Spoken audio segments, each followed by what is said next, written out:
में सर बिहार में हम ये हमेशा जानना चाहेंगे, कहीं जो अभी आप कह रहे थे कि ड्रोन टेक्नोलॉजी के बारे में नया जो ये है उस पर सर क्या है, थोड़ा जनता को जानना चाहिए। ड्रोन टेक्नोलॉजी के ज़रिए हम जो किसानी में जो परेशानी है कि कोई रोग लग जाए तो उसकी फ़ोटोग्राफ्स ड्रोन के ज़रिए ले करके और उसको लेटेस्ट टेक्नोलॉजी के ज़रिए जो हमारे लैब में बैठे हुए साइंटिस्ट हैं वो बता सकेंगे कि हमारी खेती में क्या समस्या है। यहाँ तक कि जो पेस्टिसाइड्स का छिड़काव है, जिसे जहाँ ह्यूमन इंटरवेंशंस है, जो ह्यूमन इंटरवेंशंस है जिसके ज़रिए पेस्टिसाइड्स को जब छिड़काव करते हैं तो ये शरीर के मनुष्य के शरीर पर, स्वास्थ्य पर घातक असर करता है, लेकिन मशीनों पे उसका असर नहीं होगा। इसलिए मशीनों के ज़रिए उसको छिड़काव करने की व्यवस्था करेंगे। और हमारा अगर टेक्नोलॉजी डेमोन्स्ट्रेशन में जो अभी अच्छा लग रहा है, अगर सफल रहा तो देश की अर्थव्यवस्था में जो सबसे बड़ा जो उर्वरक का जो फर्टिलाइज़र पे जो सब्सिडी है वो सब्सिडी आधी से भी कम रह जाएगी और वो पैसा बचेगा तो दूसरे जरूरी विकास कार्यों में खर्च होंगे। अच्छा सर, एक सवाल है कि बिहार में जब भी मतलब फसल लगाया जाता है और फसल का कटाई होने के बाद कहीं ना कहीं अनाज का रेट जो है कम हो जाता है और किसानों के पास रखने का व्यवस्था नहीं रहता है तो उन्हें बेचना पड़ता है और फिर व्यापारी जो भी हैं खरीद के और ऊंचे मूल्य में उसको आगे जाके बेचते हैं। तो किसानों के लिए कहीं भंडारण, उनका अनाज रखने का कुछ व्यवस्था पे क्या बोलेंगे सर? किसानों के अनाज की भंडारण की समस्या नहीं है, मूल्य मिलने की समस्या है कि जो अभी जो वर्तमान में जो खरीद प्रणाली है उसमें घोर भ्रष्टाचार है और कई तरह की संस्थागत खामियां हैं जिसको हम दुरुस्त कर देने से ही हमारे अनाज के भाव दुरुस्त हो जाएंगे। वह खामी के बारे में सबको पता है, इस बिहार के भीतर नेतृत्व को भी पता है। केवल मन बनाने की जरूरत है कि उस नीतियों को बदल देना है।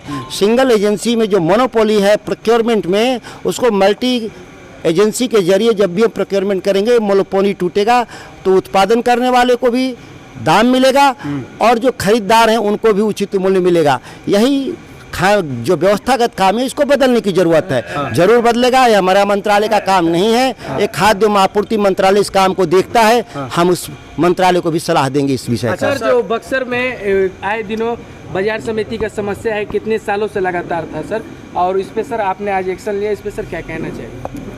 हम लोग इसको 1 साल के भीतर नया बाजार समिति बनाने जा रहे हैं, पूरी तरह से एकदम नए तरीके से, जो दुनिया की आधुनिक मंडी है जिसको आप कल्पना किए होंगे कि ऐसा होना चाहिए, उससे भी बेहतर बनाएंगे और इस पर हम लोग 10-15 दिन में काम शुरू कर देंगे। अच्छा सर, कहीं ना कहीं जब फसल में बोला कोई आपका नया सवाल नहीं है, सभी सवाल उसी भाषण में जवाब मैंने दिया है, फिर भी आप नया सवाल। लेकिन सर भाषण में कुछ लोग हैं जो सुन पाए हैं, लेकिन हमारे द्वारा बहुत सारे लोग इन बातों का जानकारी ले पाएंगे बिहार के, क्योंकि उसको वीडियो बना के काट के बना लेना चाहिए। जानना चाहेंगे जो सर इतने दिनों से किसानों पर आत्महत्या कर लेते हैं किसान को लेकर, ये जो उन लोगों के सर, उन लोगों के लिए बिहार में कोई किसान आत्महत्या नहीं करता है, ये दूसरे राज्य की समस्या है, ये बिहार में समस्या नहीं। यहाँ के किसान बहादुर है, यहाँ के किसान इतने साहसी हैं कि पूरे राज्य को, समाज को चलाते हैं। ये आरोप नहीं लगाना चाहिए बिहार के किसानों पर।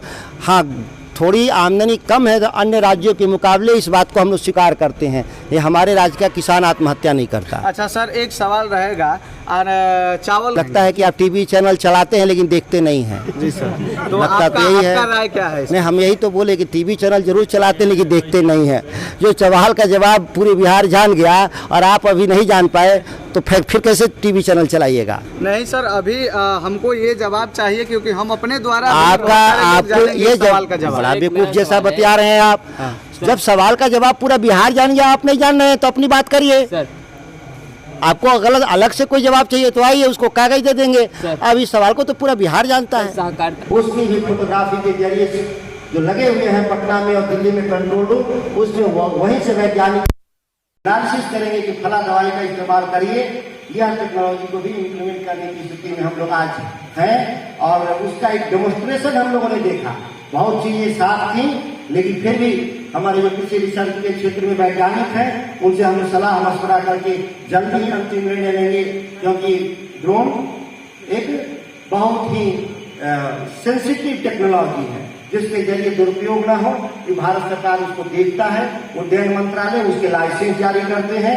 अभी एक पहला लाइसेंस इशू हुआ है जो ड्रोन टेक्नोलॉजी के जरिए हम किसी चीज को बदलाव लाएंगे और हो सकता है कि 6 महीना 1 साल के भीतर आपको बहुत बड़ा बदलाव दिखेगा। फिर आएंगे नए सवाल आपके रहेंगे, उसके सवालों का जवाब भी देंगे और उसके बाद जरूरत पड़ेगी मैं आप लोगों से आशीर्वाद लेते हुए अपनी बात को समाप्त करता हूँ। जय हिंद।